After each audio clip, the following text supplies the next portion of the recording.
Bagaimana peluang sejumlah nama di Bursa Pilkada Jawa Tengah? Apakah akan mengulang kompetisi yang terjadi saat di Pilpres 2024 di wilayah tersebut? Kita berbincang malam hari ini bersama politisi PDI Perjuangan, Ciko Hakim, Wakil Ketua Umum Partai Gerindra Habibur Rahman, dan Direktur Eksekutif LSI Jayadi Hanan. Selamat malam Bapak-Bapak semua. Malam Mbak Audrey. Selamat malam. Malam semua. Malam Bang Ciko. Bang Iya. Habib. Saya mau ke Mas Jayadi dulu. Mas Jayadi, jadi dari hasil survei ini kan namanya Pak Ahmad Lutfi, Kapolda Jawa Tengah, dan juga Mas Kaisang ini tinggi. Padahal ini basisnya PDI Perjuangan. Lalu kenapa tinggi nama Mas Kaisang dan juga Pak Lutfi? Secara angka belum tinggi ya, kalau di top of mind masih 5 dan 2 gitu ya. Oke. Di semi terbuka juga masih belasan, jadi belum bisa disebut tinggi. Masih cair ya. Nah, kenapa sebetulnya ada 4 nama yang kalau kita lihat dari data sekarang, 4 atau 5 nama yang cenderung lebih menonjol, yaitu Ahmad Lutfi, Kaisang, kemudian siapa namanya, Taj Yassin Maimun ya, Bambang Wuryanto atau Bambang Pacul, plus ada nama kader Gerindra juga masuk di situ, Pak Sudaryono ya. Lalu ada nama, kalau ditambah lagi menjadi di bagian 10 besar itu ada nama Pak Hendrar Prihadi dan sebagainya. Jadi masih cukup cair sebetulnya. Nah, kenapa sementara posisinya begitu? Nomor satu saya kira kalau Pak Lutfi memang kita tahu bahwa sudah terlihat gerakannya sudah terlihat upayanya untuk memperkenalkan diri lebih jauh ke masyarakat Jawa Tengah ya. Dan itu kita lihat dari baliho. Kalau di survei ini, kalau kita survei itu terlihat dari balihonya, banner atau berbagai kegiatan sosialnya yang muncul baik di media biasa maupun media nasional. Kalau Kaisang saya kira memang tingkat popularitasnya kan sudah tinggi ya. Karena selama ini beredar baik lewat sebelum pemilu legislatif kemarin. Oke. Kemudian waktu pemilu legislatif namanya beredar, lalu belakangan juga katakanlah sebulan terakhir itu kan nama Kaisang dibicarakan terus tuh. Seperti Pilwalkot Depok, Jakarta gitu ya? Iya betul, jadi popularitasnya tinggi sehingga wajar kemudian kalau namanya disebut oleh masyarakat Jawa Tengah gitu. Kalau gitu, kalau dari Mas Bang Habib sendiri, ini katanya Gerindra siap menampung nih kalau misalnya Mas Kaisangnya mau begitu. Jadi tinggal nunggu lampu hijau dari Mas Kaisang nih. Kalau Mas Kaisang oke, mau Gerindra langsung tangkap sinyal itu, mengusung Mas Kaisang? Ya, saya sampaikan apa adanya yang saya tegaskan kemarin waktu doorstop dengan teman-teman. Kita bukan langsung mengusung, tapi kami mempertimbangkan. Nah, dalam konteks mempertimbangkan itu kan memang tentu kan ini masukan yang cukup signifikan ya. Kalau Mas Kaisang misalnya terinformasi berkenan maju di Jawa Tengah. Ya. Sebab jangankan di Jawa Tengah yang merupakan kampung halaman Pak Jokowi dan keluarga besar ya.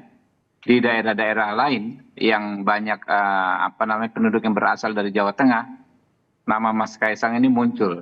Ya. Seperti di Lampung itu kan banyak etnik Jawa ya yang leluhurnya berasal dari Jawa Tengah. Nama Kaisang muncul.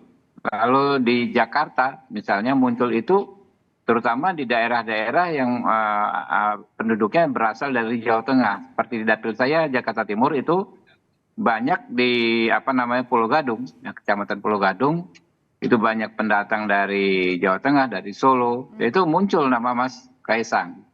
Nah kan kalau ada tokoh yang peluangnya besar, apalagi beliau memiliki kedekatan politik dengan kami, putranya Pak Jokowi, sahabatnya Pak Prabowo, ya. Mas Kaisangnya sendiri juga all out mendukung pemenangan Pak Prabowo, tentu ini akan juga dipertimbangkan oleh partai kami ya bersama calon-calon yang lain. Nah, tapi kalau dari Gerindra ngelihatnya ini sebenarnya semuanya pasti ditampung nggak sih sama partai Gerindra gitu, misalnya kayak Mas Bobi Nasution, terus kemudian sekarang Mas Kaisang. Ini nampaknya apakah kenapa nih? Karena menguntungkan kalau mengusung anak-anak atau menantunya Pak Jokowi, atau lebih karena politik balas jasa juga karena sudah menang juga kan Gerindra, Pak Prabowo dan juga Mas Gibran di Pilpres? Ya macam-macam ya, penentuan calon di suatu daerah itu variabelnya banyak dan tidak selalu sama ya variabel-variabel tersebut antara satu daerah dengan satu daerah lainnya. Seperti misalnya Mas Bobi di Sumatera Utara. Ya kita tahu terlepas beliau adalah menantunya Pak Jokowi, kan mendapat ekspos yang besar ketika sebagai wali kota Medan, ya hampir tiap hari beliau menjadi pembicaraan, sehingga memang elektabilitasnya tinggi, ya. Lalu Mas Bobi juga all out mendukung pemenangan Pak Prabowo Gibran. Jadi kami itu sebetulnya gini, namanya partai politik kalau bisa sih kader partai kami sendiri. Kalau nggak bisa, kader yang bukan kader kami menjadi kader kami. Seperti Mas Bobi kan, tadinya bukan kader Partai Gerindra lalu menjadi kader Partai Gerindra. Kalau tidak bisa juga kader dari partai koalisi kami, ya. Indonesia Maju ya. Yang kami dukung. Nah, sehingga memang target kami itu kan berjenjang, ya.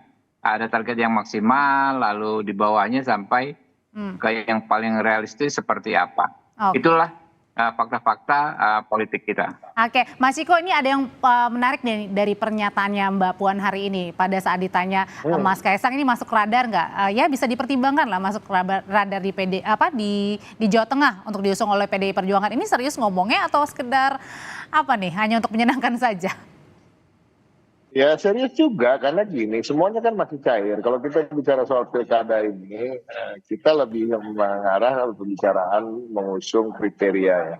Bagi kami variabel-variabel yang paling penting dalam mengusung calon adalah kriteria, karena kriteria ini yang kita ukur dari kemampuan yang bersangkutan untuk bisa memimpin suatu daerah, jawab tantangan-tantangan daerah tersebut, menjawab permasalahan-permasalahan yang dialami oleh masyarakat dan lain-lain. Yang kedua tentunya bagaimana kerjasama politiknya dengan partai tertentu atau partai lain. Nah, sampai hari ini PDI Perjuangan tidak menutup diri untuk bekerja sama dengan partai politik manapun. Tapi kan Mas Kaisang ini anaknya Pak Jokowi. Kalau kita bicara soal Kaisang Pangarep, kita juga harus melihat dia bukan hanya sebagai anak Pak Jokowi, ya. Kita juga harus melihat dia sebagai pimpinan partai politik, ya kan, ketua umum partai politik yang kalau di DKI Jakarta misalnya 8 kursi, ya kan. Tapi kembali lagi, apakah dia akan lolos dalam kriteria yang kami sudah set? Memang di berbagai daerah kan yang kriteria yang kami set, apalagi daerah-daerah besar yang punya permasalahan yang kompleks, ya salah satunya tentunya pengalaman yang komprehensif memimpin suatu daerah atau memimpin suatu institusi yang cukup strategis, yang juga mengerti soal anggaran, mengerti soal banyak hal yang terkait dengan pengentasan kemiskinan dan lain-lain. Nah, kalau kita bicara Jawa Tengah, nanti kan kita akan ukur sendiri apakah Mas Kaisang masuk dalam kriteria tersebut. Tapi sampai hari ini kami tegaskan bahwa PDI Perjuangan tidak menutup diri untuk bekerja sama dengan partai politik manapun. Termasuk juga dengan Ketua Umum PSI ya? Ya, dan tentu itu menjadi pertimbangan, dan seperti disampaikan oleh Mas Jayadi tadi, itu kan hasil survei itu memang betul begitu apa adanya. Nah, tetapi kan kembali lagi angka-angkanya ini belum ada angka yang betul-betul dominan gitu. Kita nggak bicara ada yang melewati 50% misalnya. Tapi kan? Nah, ini. Oke. Gimana? Oke, Mas Ciko, tapi kan dari survei LSI ini Mas Bambang Pacul aja berada di urutan keberapa? Ketiga atau keempat begitu ya? Yang artinya adalah apakah kader PDI Perjuangan ini lagi kemudian mencari seharusnya yang bisa menandingi nggak dari survei-survei yang sekarang tadi nama Mas Kaisang, kemudian juga Pak Kapolda yang bisa menandingi dua nama itu? Sangat masih bisa, nanti juga kalau ditanyakan oleh Mas Jayadi juga jawabannya pasti sama, karena memang waktu masih cukup panjang dan belum ada yang mencapai angka di atas 50%, ya kan, bahkan 30% aja nggak ada gitu. Jadi ini sangat masih cair gitu.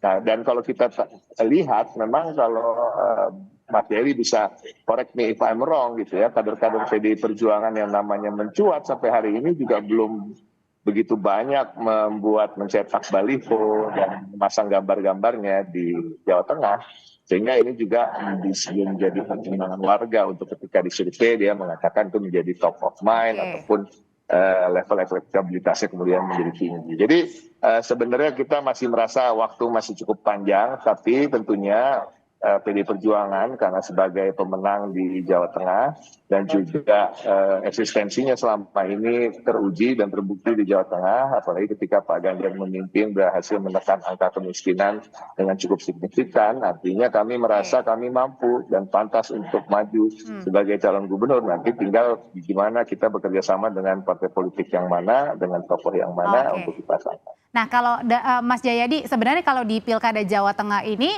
sama deg-degannya sekali nggak sih gitu ya dengan rasa pilpres begitu, karena kandangnya PDI Perjuangan, kemudian juga mungkin saja anaknya Pak Jokowi bertarung di Pilkada Jawa Tengah. Ya kalau lihat data memang kan mungkin ada kemungkinan Kaisang masuk di situ. Cuma memang harus dicek secara partai karena partainya Mas Kaisang itu kalau nggak salah hanya 2 kursi aja ya di Jawa Tengah. Jadi berarti kan dia harus mengandalkan partai lain. Nah sudah ada kemungkinan tuh dari Bang Habib misalnya. Artinya ada kemungkinan itu. Nah karena PDI itu basis utamanya di Jawa Tengah.